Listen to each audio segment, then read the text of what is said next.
What is shaking, everyone? I'm back. I've got more mail to open. And I'm going to do it on camera. And then I'm going to publish it to YouTube. And some of you guys are going to watch it, which is cool. All right, first off, I had a little box here that I opened. I started shooting my last video and I wasn't recording. So you're not going to get to see me rip the box open. But that saves us time, doesn't it? Because I struggle with that at times. All right, first off, we got a 2010 score Golden Tate. PSA graded at a 9. I can tell you for sure, just judging by this first card, that this is going to be a really goofy lot. I don't remember if I bought it as a lot or if I actually, or it's one of those deals where I said, hey, I'll take a Golden Tate for $1 because I was already buying something off them. Don't know yet, but we'll see. It was a lot for sure, but I'm cool with it. I think it's an awesome-ass card, actually. 1996 Select Certified Keyshawn Johnson rookie card. I mean, look at the... There I am. There's a partial facial review for you guys. But yeah, that's a... I mean, that's a cool-looking card. It's a rookie. I mean, Select is still pretty... this is Pinnacle. But, I mean, this is a pretty cool card. I got this thing... I got a really good deal on the lot, for sure. Keyshawn, rookie. I think people forget how good Keyshawn was, because he was good, man. At least for a minute. Next up, oh yes, this is without question a personal collection card. The 1998 Topps Finest Randy Moss rookie card. PSA 9, mint condition. This is a sweet looking card. I love it. I'm a big Randy Moss fan, as crazy as that sounds. Look at him wearing number 88. Been a big Moss. He was one of my fantasy football guys, so that's what's going on there, but I love him. I got a buddy who really loves Chris Carter. We put up a lot of points there for a while. Man. Yeah, this is a cool-ass card. I think this card is probably why I bought the lot. I probably valued this at $10 and then everything else at $1 and said, you know what, I'm buying it. But that's awesome. I love that card, and that stays with me. Next up, we have got a 2015 Panini Prism Aaron Rodgers Air Marshals Prism die cut insert card. But here's the thing. It was included in the lot, and I do think Aaron Rodgers cards are going to start doing it. Not at the level that Tom Brady has, but all of his cards are going to... If you want to get an Aaron Rodgers, get it now, because I'm telling you, it's going to be not only the rookie, but all of his other cards are going to start going up too, just like Brady and Breeze and everyone else is doing. So, it was included in the lot, and I thought that was cool, so I got it. Next card. Same exact story as what I was saying about the Rodgers. 2018 Panini Contenders Drew Brees, PSA graded at a 9, mint condition. Absolutely nothing special about this card other than it's PSA graded, it's a 9, and it's Drew Brees. So ultimately, I'm going to be able to sell it for more than what I paid for it. And that's why I got it. Included with the Moss. I mean, that's... I know this was a regular auction of this person's that I won. 2019 Topps Heritage Pete Alonso, PSA graded at an 8, near mint to mint condition. I've got a million of this card, but I feel like Pete Alonso is really, really, really undervalued still. I mean, there is no... Even just from a speculation standpoint, he may lead the major leagues in home runs. I mean... He really might. He might be a one-year fluke, Joe Charbonneau style. But he may also go out there and lead the entire majors in home runs. And if he does that, I'm going to be real happy that I have about 5,000 of his rookie cards right now. And they sell, but they don't sell. They're not at a Tatis level by any means. And I would say the long-term, if I was buying long-term, I'm definitely buying Tatis. But I think you can get Alonso cheap enough now that if he starts the season hot, you can flip him and definitely profit on it if that's your thing. All right, last card in this lot, and oh my gosh, I know, guys, it's been every video I make. But like I said, there for a solid week, I picked up every Griffey that I could that was in the $5 range. We got the 89 Donruss Ken Griffey Jr. rated rookie card, SGC graded at a 7, near mint condition. And like I said, this mail's a week old, whatever, but I was picking these things up for less than $10 all day long. Probably $6, $7. Just because I know people want Griffey. And the way I look at it, I've always loved the rated rookie logo. I mean, I feel like that is, you want to talk about iconic. That is iconic, and that reminds me of when I was collecting as a kid. And whether everyone realizes it or not, the reason that card prices are going up right now is because people that are my age, which is mid-40s, kids who grew up in the 80s and quit collecting in the 90s are coming back into the hobby. They have money to spend, and they're buying stuff like that. So it's going to keep going up. It's nothing. That's what it is. There's more people being introduced to this hobby. I'm telling you. Okay, next up. Oh, yes. Another one. I mean, it is a PSA 5. Excellent condition. The 86 Fleer Update Barry Bonds. This card has gone through the roof compared to where it used to be. I mean, you were picking up, my brother-in-law was picking up 8s and 9s for $12 to $16, I think. And they're worth a lot more than that now. I think this is one of those deals. Nobody else bid on it because it was a 5, and I got it for like $5. I'm telling you, just the way it goes with the grades. As the available cards go down, or as they become unaffordable, the higher grades, people come down to the lower grades. And make no mistake about it, there's a lot of new people starting to collect every day, it feels like. I mean, that card's going to be worth more than what I paid for it pretty quick. It probably already is. All right, next up. Let's see what we got. Come on, baby. All right, you see me pick up a lot of these babies. 82 Topps, Joe Montana in action. It's Montana's second-year card. It's obviously the in-action variation. It's not a variation, but it's the in-action sub-series card. PSA graded at a 7, near mint condition. These are tough to grade. 9s sell for big money, so I'm assuming 7s follow along.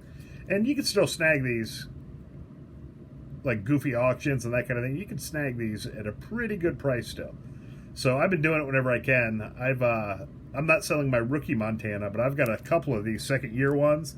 And as the Montana rookie keeps going up, and the reason, guys, the reason this isn't all just flippers and whatever driving prices up, if that's the case, then why is the Montana going up? They're not vintage. These classic cards of the 80s, these junk wax and borderline junk wax, if that's what you want to call it, cards, are going up because people of a certain age group are getting back into the hobby. I'm not saying it's not flipping and blah, blah, blah also, but that's a hell of a lot more with like Zion Williams than what it is with Joe Montana. Believe me. I don't know why you would believe me. It's not like I have this proven track record, but it would be best if you just believe me, So I tell the kids, at least. All right, next card is, I guess this is Scotch tape. I don't really need to. It's amazing how strong Scotch tape is if it's being pulled directly. I don't know what the word I'm looking for is. All right, here we go. 2007 score, Adrian Peterson. Rookie card. PSA graded at a 9, mint condition. I'll probably hold on to this for a while, but I think that I believe Adrian Peterson is a Hall of Famer, and I believe that his cards are going to start going up also. Because another group of people that will be entering the hobby that not everyone may be thinking about is the fantasy footballers. If you play fantasy football, it really makes collecting cards fun, because I feel like you draft a player for your fantasy football team. Most leagues, you got them for a year. Whatever. But by purchasing his card, it's like you're buying this tiny little bit of stock in the players that you like. And if you're right, you're going to make a bunch of money on them too. So that is why I bought Adrian Peterson. He's a Hall of Famer, and he's just a fantasy. He's definitely a fantasy Hall of Famer. I can tell you that. Good Lord. All right. Next, we have got another guy that I'm picking up wherever I can, and I've been able to continue to pick up gem mint of this particular card, really. But gem mint versions of this card for like 20 bucks. And this guy led the American League in home runs last year. He was a highly rated prospect. I don't know. He's another one of those guys that could be great or could be a flash in the pan, but I think the fact that he now plays for the Kansas City Royals has really helped keep his value down, because the Royals are just a putrid team, or they have been. But at the end of the day, man, this dude led the American League in home runs last year. And a lot of his problem in the past has been health. And I'm telling you, the year before last, the dude was playing, he was raking and then got injured. So if he can stay on the field, man, and I guess I say that about a lot of guys, but if Jorge Soler can stay on the field, he is definitely a 40 home run kind of player.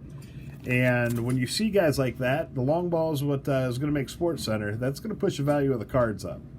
Do I think Soler's a Hall of Famer? Yeah, probably not. Could be. I would doubt it. How old is old Jorge? Born in 92. So yeah, he's in his late 20s. He's not a Hall of Famer, but he's got some good years left in him. He's already led the American League in home runs once. I think he is definitely a buy. I think he is definitely undervalued right now. All right, next card in our little card opening video we got going on here. I've been picking this baby up wherever I can. Faux Sure, the 89 Bowman Ken Griffey Jr. rookie card. I think this might be, obviously the Upper Deck card is what it is. It's an iconic card. It was the first Upper Deck card made. But I think this is my second favorite. I love the 89 Bowman. I also love a 89 Bowman that is in good condition, because these cards are a tiny bit bigger. What is that? About a quarter of an inch, I'd say. Bigger, taller than pretty much any other cards that you're going to have. So back in 1989, when I collected these Bowman cards, they'd be in the box right along with my regular size cards, and inevitably the tops of these would get screwed the hell up. I'm sure you've heard other people tell stories about this, but I love seeing them in this kind of condition. I think it's just awesome. But this is my second favorite Griffey rookie. I love this card. And this one hasn't gone totally crazy yet either, so I grab it when I can. I love this card. I don't know what else to even say about it. This may be the best. This may be my personal collection one, too. I'll have to see what all I have on hand. I feel like that's a card that I'll keep a higher grade on, just because, I don't know, the potential for that to just keep climbing is definitely out there. Does that even make sense? I don't know. All right, next up. Feels like we got a couple in here. Feels like we got, we got a two-banger. Could be a lot. Could be combined shipping. Could be. Damn. All right. Next. Oh, man. I did get a magic eraser. Maybe I'll make a video. I'm going to try to use a magic eraser on scratches and see if it makes them less defined. I wouldn't deceive somebody and say, oh, no, slab is pristine, if it's not. But if I can clean it up just so so it's not obvious. I want people to be happy if they buy a card from me. That being said, maybe I'll keep this one. I need to take a look. I keep one, I'll keep one 89 Deion Sanders rookie, and I'll sell the others. But this is another card that is right in the wheelhouse of people that are my age, and they're going to come back and want them. Deion is also a NFL Network personality, so he's in studio all the time. He's funny. He's cool. He's people still know him, kind of like Pedro Martinez in baseball. All right, this next card is a big one. This is something that I don't usually do. But I stepped outside of the box a little bit and paid up. And by paid up, I mean this might have been a $40-some card. I feel like I got a great deal on it. And I'm excited about this one. And this will stay in the personal collection indefinitely, at least for a little while. The 2001 Upper Deck Albert Pujols rookie card. Beckett graded at an 8.5. Near mint to mint condition. Albert Pujols, star rookie. I mean, Pujols is still playing, obviously, but he's certainly putting together a Hall of Fame career. And I do believe that this guy dominated baseball for like 10 years straight. I mean, he's a Hall of Famer. And I think that as people look for, all right, who's the next Hall of Famer that's out there that's still affordable? At some point, Pujols is going to come up on that list. He may already be. Because he is still, I mean, I bought this card. It's an 8.5, obviously. But I bought this card for between $40 and $50. Another scratch slab. But I don't care. I'm not selling this one. But, yeah, I think Pujols is out there. He's still affordable. He's a surefire Hall of Famer. And this is a pretty decent card, man. Pretty decent card. Okay, that's all I got for you this video. I'm well over my time constraints, as usual. Thanks for watching. If you like what you see, please give me a thumbs up. Leave a comment in the comment section under the video, and subscribe to the channel. Later!